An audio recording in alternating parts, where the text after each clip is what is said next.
Assalamualaikum warahmatullahi wabarakatuh.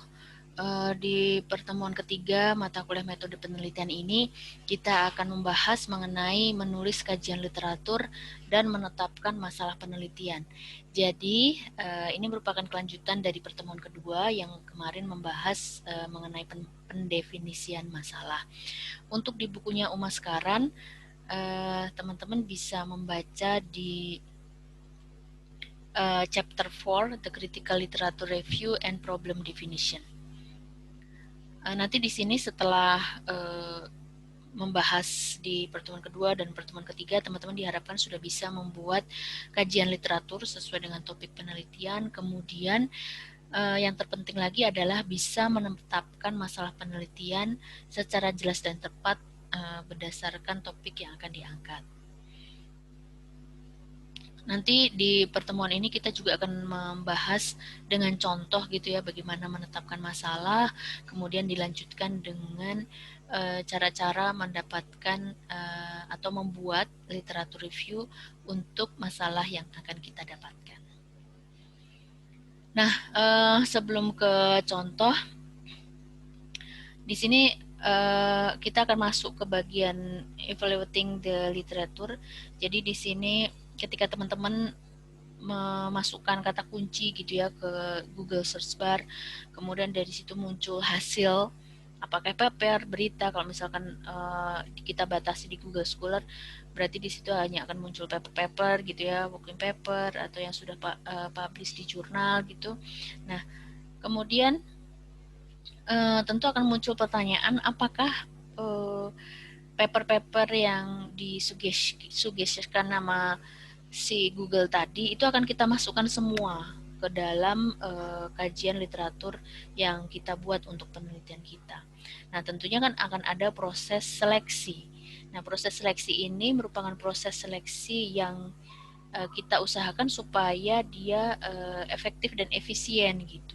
Jadi biar kita nggak terlalu lama untuk menentukan apakah ini paper ini cocok atau enggak, karena kan ketika kita melakukan penelitian kita tidak hanya berbicara mengenai satu atau dua buah jurnal gitu ya, tapi kita bisa bicara mengenai bisa 20 sampai 100, lebih dari 100 paper yang akan kita jadikan rujukan gitu.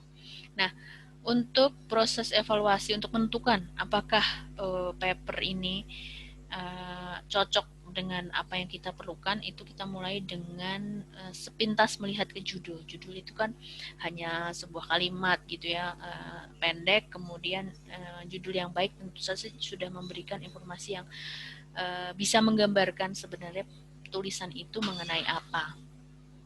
Kemudian dilanjutkan dengan proses yang kedua, yaitu proses scanning abstrak.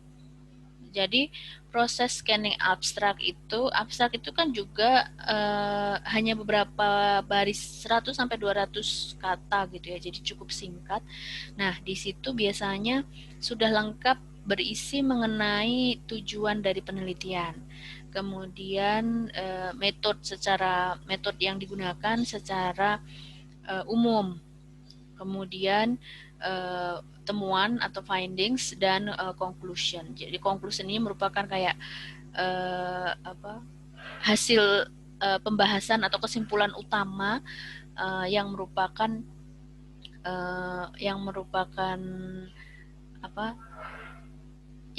merupakan hasil yang ditonjolkan gitu ya dari penelitian tersebut. Nah, untuk ketika sudah membaca abstrak nih, kemudian masih belum kebayang ini sebaiknya kita ambil nggak ya jadiin literatur review gitu ya, dilanjutkan ke baca selanjutnya nggak. Nah, ini kita bisa lanjut ke introduction. Introduction itu juga bagian awal yang singkat. Nah, tapi di sini biasanya di bagian akhir dari introduction itu akan dilengkapi dengan overview problem secara keseluruhan. Jadi di situ di awal-awal introduction kan biasanya dimulai dari latar belakang gitu ya, pembahasan permasalahan secara umum, kemudian nanti akan mengerucut. Nah, di bagian akhir itu dia akan membahas secara ringkas mengenai atau membuat problem statementnya itu ada di situ gitu. Jadi setelah 3 proses ini kita lalui, nanti kita bisa menentukan apakah paper ini akan kita baca keseluruhan atau apakah paper ini akan kita gunakan sebagai rujukan penelitian kita ini. Nah, kemudian untuk mengecek apakah literatur ini merupakan literatur yang bagus gitu ya, nanti kita bisa berpatokan pada poin-poin pertanyaan di sini. Jadi jika teman-teman ragu apakah paper ini merupakan paper yang bermutu gitu ya, ada keraguan-keraguan seperti itu, nah nanti kalian bisa melakukan scanning, kayak dimulai dari main research question atau problem statement, apakah sudah dinyatakan secara jelas. Jadi ketika atau penelitian atau paper gitu ya dalam suatu jurnal yang bagus, yang baik itu dia akan secara jelas mengungkapkan pertanyaan risetnya. Kemudian pertanyaan riset ini juga nggak akan kita temui di halaman-halaman belakang gitu ya, tapi di halaman awal itu akan sudah muncul. Jadi si pembaca nggak usah repot-repot baca sampai beberapa halaman baru menemukan permasalahan risetnya, tapi di bagian awal itu sudah akan muncul. Kayak di abstrak itu tujuan penelitian apa yang ingin diteliti itu sudah muncul. Kemudian di introduction itu overview problem, problem statement itu ada di situ. Kemudian pertanyaan berikutnya yang bisa dijadikan guidance untuk melihat apakah paper yang kita baca ini merupakan paper yang bagus. Nah, ini apakah ada relevansi di research question itu yang dia bersifat transparan. Jadi ini terkait dengan yang pertama, pertanyaannya itu diungkapkan, dinyatakan dengan kalimat tanya yang jelas, nggak terlalu banyak kayak bumbu-bumbu gitu ya. Jadi langsung menyatakan kalimat tanya kan, yang kemarin kita bahas Nobel Prize question itu ya. Jadi dari situ udah terlihat pertanyaannya itu tentang apa gitu. Kemudian yang ketiga, apakah studi yang dilakukan si peneliti itu dikonstruksi langsung berdasarkan riset terdahulu. Jadi kalau penelitian yang bagus itu biasanya dia kayak ada kalau misalkan di track down, penelitian itu pasti akan merujuk ke, dia menyebutkan gitu beberapa penelitian terkait. Nah, berarti kan ketika dia bisa menyebutkan bahwa penelitian yang sekarang aku lakukan itu berdasarkan atau melanjutkan atau dengan pengembangan, bisa macam-macam kalimatnya, penelitian yang sudah dilakukan sebelumnya, yaitu A, B, C. Nah, ketika kita bisa track down itu di dalam paper, itu merupakan tanda bahwa penelitian ini tuh sudah berada di jalur yang bagus gitu. Karena penelitian sebelumnya itu sudah dia kaji gitu. Kemudian apakah ada kontribusinya? Apakah ada keterbaruannya? Jadi nggak cuma sekedar menduplikasi, mereplikasi gitu ya, tapi ada proses keterbaruan. Di penelitian terkait itu di poin sebelumnya dia bisa menyebutkan penelitian yang aku buat sekarang merujuk ke atau mengikuti penelitian si A, B, C, tapi dengan pembaruan kalau si A yang variabel ini nggak dipakai, sekarang aku pakai ini. Nah, jadi di situ ada kontribusi-kontribusi terhadap keterbaruan. Nah, kemudian bisa dicek secara teoritis, ada kerangka teoritis yang digunakan di dalam penelitian tersebut. Kemudian teori yang dijelaskan itu apakah relevan, jadi sesuai gitu dengan sesuai dengan penjelasannya. Kemudian teori yang digunakan itu juga teori yang benar gitu ya. Kemudian lanjut ke bagian metode, bisa dicek di metodenya apakah metodenya itu sudah dijelaskan dengan kalimat-kalimat yang jelas gitu. Kemudian lanjut ke pemilihan metodenya, apakah pemilihan metodenya ini sesuai gitu Jadi misalkan apakah sudah kalau kita memilih tools statistik gitu ya kan ada pengujian asumsi. Nah, pengujian atau pemilihan alat-alat statistik tadi berdasarkan apakah asumsi-asumsi ini terpenuhi atau enggak gitu ya. Ini harus dicek, harus klop. Jangan sampai metode yang digunakan itu salah. Jadi harusnya ketika ada asumsi yang terlanggar atau ada syarat yang tidak terpenuhi, harusnya nggak bisa pakai metode A gitu, tapi dia tetap pakai metode A. Ini kan berarti metodenya harus dikritisi. Nah, kemudian seperti yang udah pernah saya singgung mengenai jumlah sampel. Jadi ketika dia melakukan penelitian itu, apakah sudah menggunakan sampel yang representatif gitu, baik secara jumlah, kemudian secara frame gitu, apakah sudah sesuai. Kemudian research design yang digunakan atau lembar kuesioner itu apakah sudah sesuai dengan permasalahan yang akan dipecahkan. Kemudian pengukuran variabelnya apakah valid dan reliable. Nanti bisa dikaitkan dengan apakah di situ dilengkapi dengan uji validitas, reliabilitas misalkan gitu ya. Nah, jadi di sini yang di poin berikutnya juga tentang metode juga, apakah sudah menggunakan teknik kuantitatif atau kualitatif. Misalkan secara kuantitatif sudah, kemudian dia melengkapi dengan kualitatif dengan melakukan FGD misalkan, forum discussion group, kemudian siapa saja yang di FGD-kan, apakah sudah sesuai dengan permasalahan yang mau dijawab. Jangan-jangan memang dilakukan FGD, tapi peserta FGD-nya ternyata bukan orang-orang yang berkepentingan di area tersebut, misalkan. Itu kan juga nggak tepat juga. Kemudian mengenai conclusion, nah, jadi di penelitian yang bagus, mereka itu pasti akan dengan jelas menyebutkan hasilnya, kesimpulannya. Jadi tadi di bagian result itu kan berarti dia akan misalkan akan menerangkan hasil dari atau interpretasi dari output statistik tool yang sudah digunakan misalkan. Nah, kemudian dilanjutkan dengan konklusi, penarikan kesimpulan. Kalau tadi positif, misalkan koefisiennya positif, itu artinya apa? Negatif, misalkan apa? Nilai korelasinya seperti apa? Nah, itu akan dibuat kesimpulannya secara jelas. Nah, kemudian kesimpulannya ini apakah menjawab pertanyaan yang di bagian awal tadi gitu.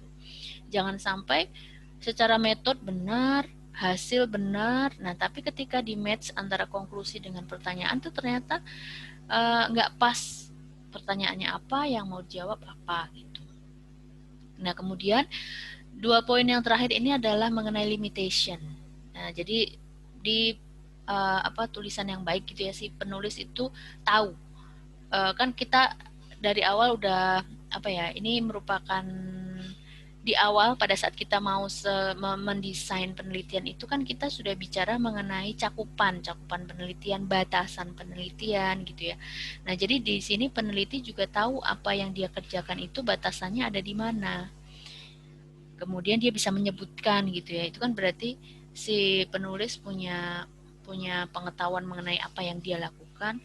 Kemudian apakah itu dijelaskan. Nah, jadi ini bisa merupakan sebuah input bagi pembaca bahwa yang sudah dilakukan itu memiliki batasan A, B, C, D. Jadi mungkin itu akan jadi potensial next research, potensial riset berikutnya. Jadi pembaca bisa, berarti ke depan aku bisa membuat penelitian lain yang ini mengakomodir batasan-batasan di penelitian sebelumnya. Nah, kemudian yang terkait dengan ethical issue di pembuatan literatur review. Ini yang pertama adalah kita membuat kesalahan dengan misinterpretasi. Jadi di sini kita udah baca papernya dia. Kemudian pas kita mau menuliskan kembali, ini terjadi kesalahan. Jadi maksudnya si penulis itu sebenarnya nggak kayak gitu, tapi karena kita memiliki keterbatasan, terus nggak membaca secara cermat misalkan, nah kita melakukan kesalahan di situ. Jadi di sini kesalahan membaca kesimpulan, kesalahan dalam menyimpulkan tadi ya, kemudian kesalahan dalam mengartikan permasalahannya gitu ya. Jadi di sini ada misinterpretasi.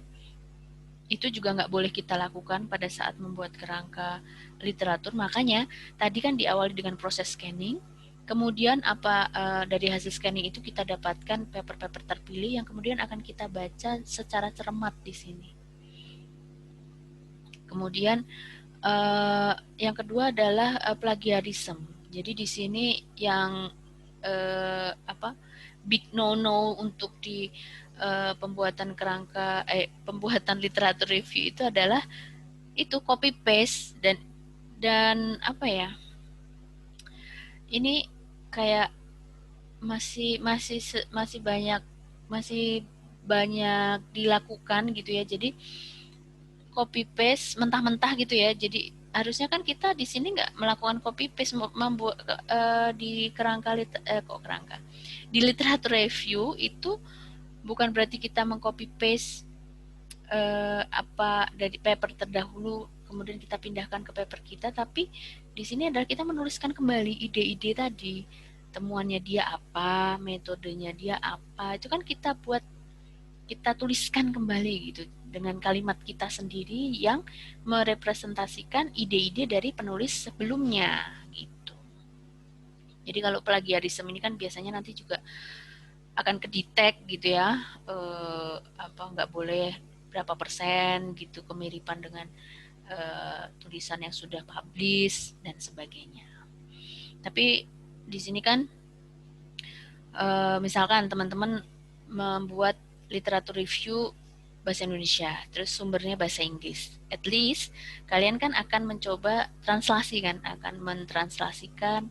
Walaupun di sini maksudnya juga bukan berarti yang translasi mentah, copy paste di Google Translate, terus hasil dari Google Translate pindahkan ke paper kalian, itu enggak seperti itu gitu. Tapi di sini berarti kan ketika ada proses alih bahasa, proses menuliskannya kembali itu jadi lebih luas gitu. Karena kata-kata yang digunakan kan sudah pasti berbeda dengan kata-kata yang digunakan di tulisan aslinya. Nah, untuk yang selanjutnya adalah bagaimana kita mengawali dari sebuah permasalahan besar sampai ke proses penulisan literatur review ya. Nah, jadi di sini pertama adalah kemarin kita juga sudah awali dari mengenali masalah dari perspektif luas. Di sini adalah pertumbuhan ekonomi. Nah, kemudian, tapi gini, pada prakteknya itu teman-teman nggak mesti harus jadi yang luas dulu gitu ya. Kadang ide itu namanya ide datang gitu ya. Lagi apa ya? Kalian lagi apa? Lagi rebahan gitu, misalkan lagi rebahan, terus langsung eureka moment gitu kan, voila moment, wah aku kayaknya, walaupun ini jarang sih karena itu tuh hanya so good to be true gitu ya, karena proses ilmiah itu juga harus diawali dengan kegiatan ilmiah gitu. Jadi proses baca, karena bacanya banyak, punya wawasan yang luas sehingga kalian bisa menemukan suatu masalah gitu. Tapi ini buat perumpamaan, misalkan kalian menemukan sebuah masalah yang spesifik. Nah, ini ketika kalian sudah temukan sebuah masalah yang spesifik, nah kemudian kalian bisa tarik mundur. Ini perspektif luasnya seperti apa. Nah, dari situ itu juga merupakan guidance upaya untuk membangun literatur review yang diperlukan gitu. Nah, di sini untuk contoh kita mulai dulu dari perspektif yang luas. Jadi dari pertumbuhan ekonomi gitu ya. Nah, kemudian di sini yang dimaksud dengan pertumbuhan ekonomi ini kan tingkat laju perekonomian itu yang akan digunakan untuk mengukur keberhasilan pembangunan di suatu negara. Nah, kemudian pertumbuhan ekonomi yang besar tadi itu dapat memberikan dampak positif pada beberapa hal gitu ya. Pada beberapa halnya apa saja? Nah, kita bisa sebutkan di sini tingkat pengangguran, angka kemiskinan, laju inflasi, dan lain sebagainya. Nah, pertumbuhan ekonomi yang memberikan stimulan pada aktivitas bisnis dan sosial masyarakat tidak bisa dilepaskan dari komponen kebijakan yang digunakan pemerintah untuk mewujudkan pertumbuhan ekonomi yang ingin dicapai. Jadi di sini yang di merah-merah itu, yang di tulisan merah itu itu merupakan penekanannya. Jadi masalah luasnya adalah tingkat laju ekonomi, kemudian kita ingin melihat dampak positif tingkat laju ekonomi itu pada tingkat pengangguran, angka kemiskinan, laju inflasi gitu ya. Nah kemudian proses pertumbuhan ekonominya itu kan ada komponen kebijakan. Jadi nanti terkait dengan komponen kebijakan yang akan diterapkan di situ. Nah, di sini berarti bagaimana menetapkan masalah penelitian. Tadi kita udah mulai dari masalah yang luas gitu ya. Nah, kemudian sampai ke komponen kebijakan tadi kan. Nah, di pertanyaan yang pertama yang bisa kita buat, apa kebijakan yang mempengaruhi pertumbuhan ekonomi? Misalkan kita list kebijakan perdagangan internasional, kebijakan industri, dan lain sebagainya. Nah, kita akan angkat satu, kebijakan perdagangan internasional. Nah, kemudian setelah kita dapat highlight di kebijakan perdagangan internasional, kita dapat cari data pendukung gitu ya. Cari data pendukung ini mengenai informasi kebijakan, data. Nah, biasanya akan dimulai dengan data. Misalkan contohnya di situ ada kebijakan ekspor sejak tahun 80-an. Berarti kita akan misalkan nanti akan membuat atau menyajikan data ekspor dari tahun 80-an, kemudian dilihat perkembangannya atau komoditinya apa saja, misalkan yang di awal-awal sampai dengan sekarang itu seperti apa. Nah, kemudian kita kupas lagi, apakah ada faktor-faktor lain yang memberikan aspek manfaat dari kebijakan tersebut. Maksudnya ini adalah kebijakan perdagangan internasional tadi kan. Nah, di sini misalkan ada eksternal, tentu saja ada internal, tapi kita mau fokus ke adakah eksternal faktor yang di luar kebijakan tersebut yang diduga akan memberikan kontribusi positif terhadap pertumbuhan ekonomi baik langsung maupun tidak langsung. Nah, di sini eksternal faktornya yang dipilih adalah foreign direct investment atau FDI. Nah, jadi ini bertahap, kayak teman-teman bikin list dulu gitu ya. Tadi permasalahan besarnya apa, kemudian mengerucut ke kebijakan, kemudian kebijakan itu apa saja bisa kita list, terus kita pilih salah satu, kemudian dari situ kita tulis lagi berdasar, kemudian kita explore gitu ya data pendukung dan sebagainya, kemudian kita cek lagi apakah ada faktor-faktor lain. Nah, kemudian kita list, kita pilih. Nah, jadi proses list memilih itu kan juga kita melis tentu saja misalkan berdasarkan temuan, misalkan dari literatur review atau kerangka teori gitu ya, dari textbook misalkan. Kemudian kita bisa bagaimana kita menentukan pilihan. Nah, pilihan ini akan kita ambil setelah kita tadi melakukan eksplorasi tadi, dicek misalkan dari misalkan kenapa pilih FDI, karena misalkan di sini dia memiliki gejolak yang paling fluktuatif misalkan dibandingkan faktor eksternal yang lain misalkan, atau misalkan terkait dengan kebijakan kebijakan penanaman modal asing di Indonesia, ada misalkan sedang dikeluarkan perundangan-undangan terbaru mengenai PMA. Berarti kan itu menyesuaikan dengan isu terkini yang teman-teman pilih gitu. Nah, kemudian berarti kan tadi sudah mulai mengerucut gitu ya. Ada FDI, kemudian mulai dari pertumbuhan ekonomi, terus ada FDI. Nah, sekarang berarti di sini kita udah siap untuk membuat pertanyaan hubungan perdagangan internasional dan FDI terhadap pertumbuhan ekonomi. Nah, jadi ini adalah masalah penelitiannya. Kemudian di sini bisa kita lengkapi dengan tahun observasi. Karena tadi di sini kita bicara mengenai Indonesia, nah berarti kasusnya adalah kita akan gunakan data Indonesia. Kemudian tahun observasi dari tahun 80 tadi misalkan sampai dengan 2019 atau sampai dengan data terbaru. Nah, baru di situ kita buat atau kita rancang kira-kira nanti statistical tool yang akan digunakan untuk menganalisis hubungan itu apa? Apakah nanti dia pakai data panel atau pakai data time series. Itu kan nanti toolsnya beda. Kemudian ini karena kenapa di awal kita udah mikirin statistik tool. Nah, terkait dengan ini biasanya adalah di proses pembuatan proposal penelitian. Di proposal penelitian itu selain dari latar belakang, kemudian masalah yang akan kita tulis di situ, itu juga ada rencana penggunaan statistical tool-nya gitu. Jadi proposal penelitian itu nggak hanya berisi masalah yang ingin diteliti gitu ya, tapi juga termasuk rencana si peneliti ini. Kalau proposal penelitian yang baik, yang bagus gitu ya, pasti sudah dilengkapi dengan rencananya peneliti tersebut akan menggunakan tools apa. Gitu. Kemudian mencari dan menemukan sumber data. Data ekspor tadi ya, data ekspor ada di mana? Oh, di BPS ada. Apakah harus minta didesiminasi yang kirim email gitu ya, atau cukup pergi ke BPS Go ID ke menu ekspor, di situ langsung bisa unduh dalam bentuk Excel misalkan, atau harus ke instansi lain di Kementerian Perdagangan atau ke webnya International Financial Statistics, itu bisa kita combine gitu ya. Kemudian data FDI bisa kita cari di BKPM atau UNCTAD.